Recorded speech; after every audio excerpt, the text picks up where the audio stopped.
रुख करते हैं फास्ट खबरों का। पीएम मोदी आज सुबह 10:30 बजे वीडियो कॉन्फ्रेंसिंग के माध्यम से आजादी के अमृत महोत्सव से स्वर्णिम भारत की ओर कार्यक्रम के राष्ट्रीय शुभारंभ समारोह में मुख्य भाषण देंगे। इस कार्यक्रम में ब्रह्म कुमारियों द्वारा आजादी के अमृत महोत्सव को समर्पित साल भर चलने वाली पहलों का अनावरण किया जाएगा, जिसमें 30 से अधिक अभियान, 15,000 से अधिक कार्यक्रम और आयोजन शामिल हैं। अरुणाचल प्रदेश में कथित तौर पर चीनी सेना पीएल ने 17 साल के एक भारतीय युवक को बंदी बना लिया है। अरुणाचल प्रदेश के लोकसभा सांसद तपीर गाओ ने इसका दावा किया है। अब इस मामले में सांसद ने केंद्र सरकार से मदद की गुहार लगाई है।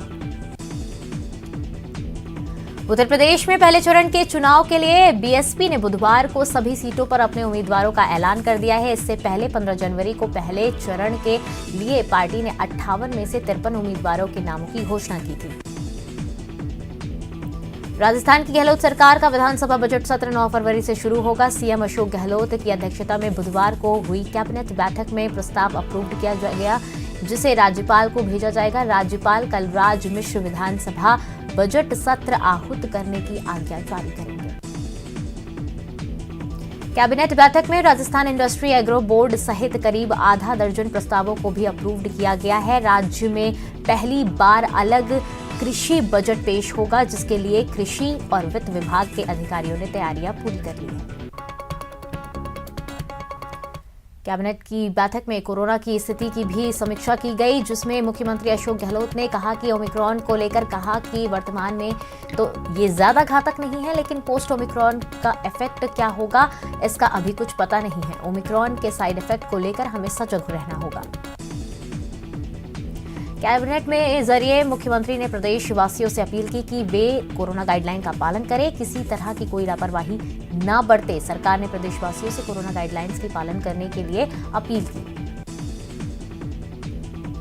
प्रधानमंत्री नरेंद्र मोदी 27 जनवरी को भारत मध्य एशिया शिखर सम्मेलन की पहली बैठक की मेजबानी करेंगे। पीएम इस कार्यक्रम में वर्चुअली शामिल होंगे। बुधवार को मोदी कैबिनेट की बैठक हुई। बैठक में कई अहम फैसले लिए गए। सबसे अहम फैसला राष्ट्रीय सफाई कर्मचारी आयोग के कार्यकाल था, जिसे अगले 3 साल के लिए बढ़ाया गया।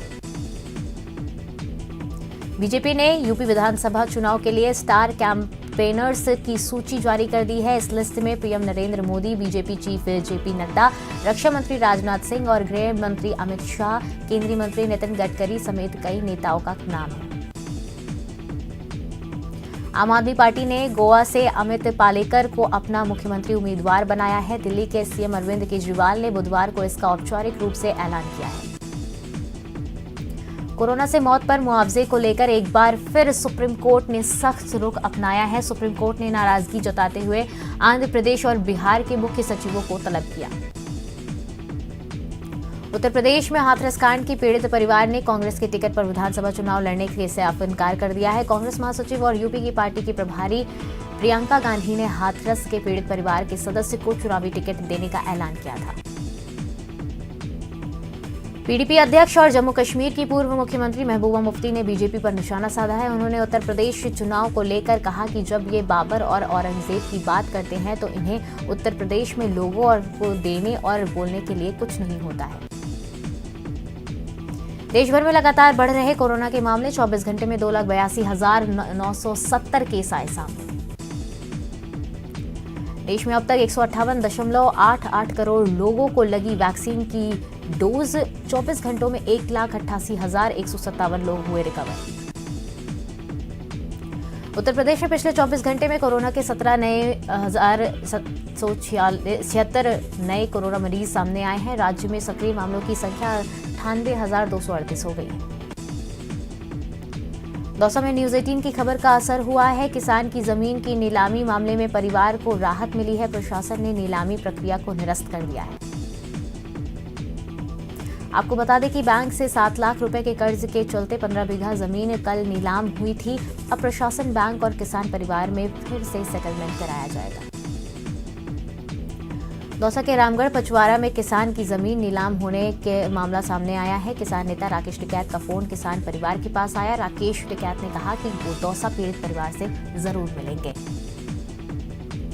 तो केसीबी की यूनिट ने रिश्वतखोरों को चेतावनी दी है। यूनिट ने कहा कि विभिन्न विभागों के करीब 10 रिश्वतखोर लोकसेवक एसीबी टोक टीम के रेडार पर हैं, जिनके खिलाफ पुख्ता शिकायत आते ही एक्शन लिया जाएगा। जालौर में न्यूज 18 की खबर का बड़ा असर हुआ है। जालौर में नाले के अभाव में बर्बाद हो रहे 20 करोड़ की सरकारी संपत्ति के मामले में नगर परिषद हरकत में आया है और करीब 2 करोड़ 50 लाख से 2 नालों के निर्माण को लेकर टेंडर जारी किया है। बीकानेर के खजुवाला में सिंचाई पानी की मांग को लेकर किसानों का महापड़ाव जारी है। किसान मजदूर व्यापारी संघर्ष समिति के महापड़ाव का आज 13वां दिन है। मंगलवार को प्रशासन के साथ हुई किसानों की वार्ता विफल होने के बाद किसानों ने मांग पूरी नहीं होने तक आंदोलन जारी रखने का ऐलान किया है। राजपथ पर पहली बार दिखेगा आईटीबीपी मोटरसाइकिल सवारों का जाबाज प्रदर्शन। 26 जनवरी को बाइक सवारों की टीम दिखाएगी अपना कौशल। जैसलमेर में एक मामले को लेकर जोधपुर हाईकोर्ट ने कहा कि अनुकंपा नियुक्ति में शादीशुदा बेटा बेटी में कोई भेदभाव नहीं होना चाहिए। जैसलमेर में मामले में को लेकर हाईकोर्ट ने यह भी कहा कि पिता की मौत के बाद बेटे के साथ साथ बेटी का भी नौकरी पर हक है। कांग्रेस नेता सचिन पायलट ने बीजेपी और यूपी की योगी सरकार पर जमकर निशाना साधा है। उन्होंने कहा कि यूपी में बीजेपी ने हर वर्ग को निराश किया है। फिलहाल इस बुलेटिन में इतना ही। खबरों का सिलसिला लगातार जारी रहेगा। देखते रहिए न्यूज 18 राजस्थान।